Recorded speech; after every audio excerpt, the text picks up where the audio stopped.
ये कहानी शुरू होती है एक बहुत ही गरीब घर की मासूम लड़की से, जिसकी उम्र सिर्फ 14 साल है, जिसके घर में अनगिनत प्रॉब्लम और समस्या है, जिसकी वजह से उसे पैसों की सख्त ज़रूरत है। एक दिन जॉब और पैसों की लालच देकर एक औरत उसे एक बिलियनियर के घर ले जाती है। नॉर्मल बॉडी मसाज देने के लिए लाए गए वर्जीनिया रॉबर्ट के साथ उस रात कुछ ऐसा हुआ जिसे वो जिंदगी भर भुला नहीं पाई। 14 साल की इस मासूम के साथ उस दरिंदे ने शर्म की सारी हदें पार कर दी और उस मासूम की जिंदगी पूरी तरह से बर्बाद कर दी। और उस दरिंदे का नाम था जेफरी एप्स्टीन। इप्स्टीन के इस फाइल को बारकाइयों से इन्वेस्टिगेट करने वाली एक नॉर्मल सी रिपोर्टर जिसका नाम था जूली के ब्राउन। जूली ने इस गंदे साम्राज्य की सारी कड़ियों को एक साथ जोड़ने की कोशिश की।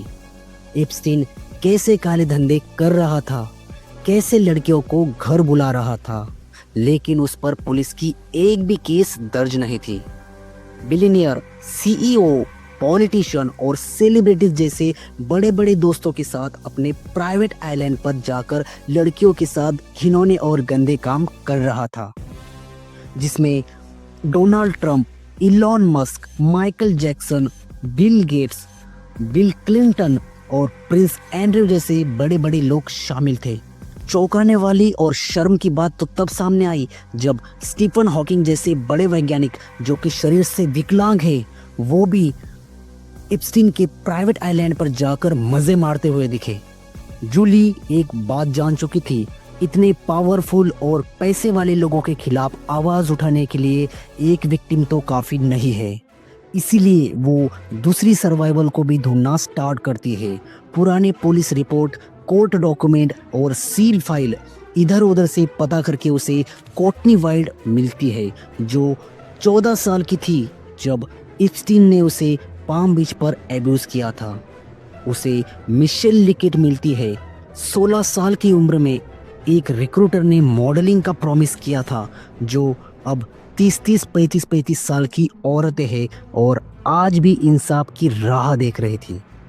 इस केस की इन्वेस्टिगेशन करते वक्त जूली को एक रिपोर्ट मिलती है जिसमें एप्स्टीन दुनिया भर के सीईओ, बिलियनियर, पॉलिटिशियन, साइंटिस्ट और सेलिब्रिटी जैसे लोगों का ट्रस्ट गेन करता था।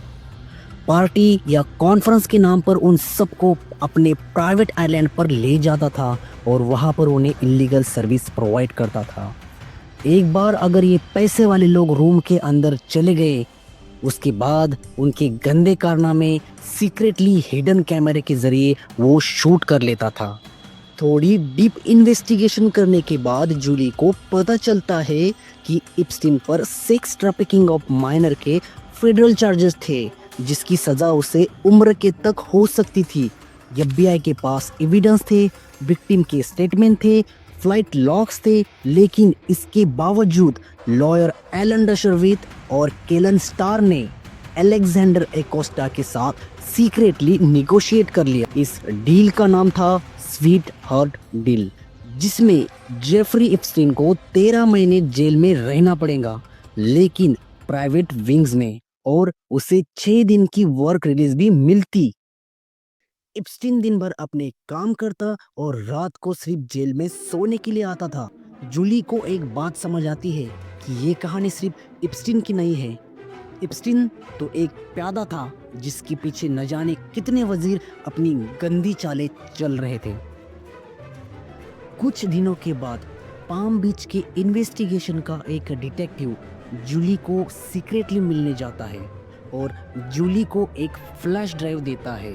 इस ड्राइव में एक्सक्लूसिव एविडेंस, विक्टिम के स्टेटमेंट और पावरफुल लोगों के वीडियो थे और उनके नाम थे जिन्होंने लड़कियों को एब्यूज किया था। आखिरकार वो दिन आ ही जाता है। जूली की डीप इन्वेस्टिगेशन और पावरफुल डाटा कलेक्शन के बाद 28 नवंबर 2018 मियामी के हेरल्ड न्यूज़पेपर में परवर्जन ऑफ जस्टिस नाम की एक रिपोर्ट पब्लिश होती है, जिसमें साफ साफ एप्स्टीन के काले करतूतों का भांडा फोड़ दिया था। इस रिपोर्ट के बाद 24 घंटे के अंदर ही फेडरल अपना स्टेटमेंट जारी कर देता है। बड़े बड़े न्यूज़ चैनल इस मुद्दे को उठा लेते हैं। तकरीबन 15 साल के बाद एप्स्टीन की विक्टिम सर्वाइवल अब पब्लिकली आने लगते हैं। बहुत सारी महिलाएं इंटरव्यू देती है और एप्स्टीन की काली करतूतों की खुलेआम धज्जियां उड़ा देती है। तारीख 6 जुलाई 2019 को जेफरी एप्स्टीन को न्यू जर्सी के टेट्रोबोरो एयरपोर्ट पर अरेस्ट किया जाता है। 2 सालों की इन्वेस्टिगेशन के बाद एप्स्टीन अब दुनिया की सबसे सेफेस्ट जेल एमसीसी यानी मेट्रोपॉलिटन करेक्शनल सेंटर न्यूयॉर्क में सजा काट रहा था। इस सजा के बीच वो बहुत सारी अपील करता है कि सजा को कम किया जाए। ऑफिशियल रिपोर्ट के दौरान ये बताया गया कि एप्स्टीन ने जेल में सुसाइड करने की कोशिश की थी, इसीलिए उसे 24/7 आवर सुसाइड वॉच पर रखा गया। सबसे हैरान कर देने वाली बात तो तब आती है जब एप्स्टीन के मरने के एक दिन पहले उसके सेलमेट को किसी और जगह पर शिफ्ट कर दिया जाता है। उस पर ध्यान देने वाले सिक्योरिटी सो रहे होते हैं और वहां का कैमरा काम नहीं करता है। इसी बीच सुबह 10 अगस्त 2019 को खबर आती है कि एप्स्टीन ने जेल में लटक कर अपनी जान दे दी और उसने सुसाइड किया।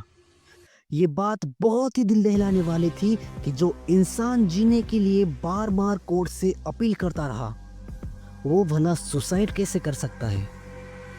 शायद बड़े बड़े लोगों के नाम इस फाइल में शामिल थे, जिसके चलते कहीं एप्स्टीन का मर्डर तो नहीं किया गया।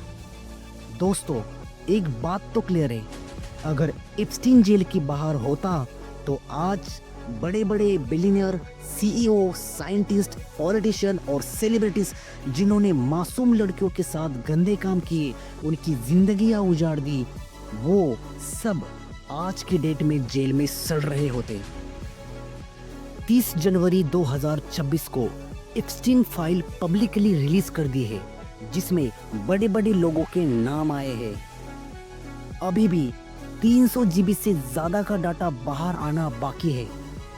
अब देखना यह है कि अगला नंबर किस बड़े नेता का, सेलिब्रिटी का, सीईओ का या बिलियनियर्स का आता है। मैं दीपक अंबोरे आपसे विदा लेता हूँ। हम फिर मिलेंगे एक नए वीडियो में। धन्यवाद।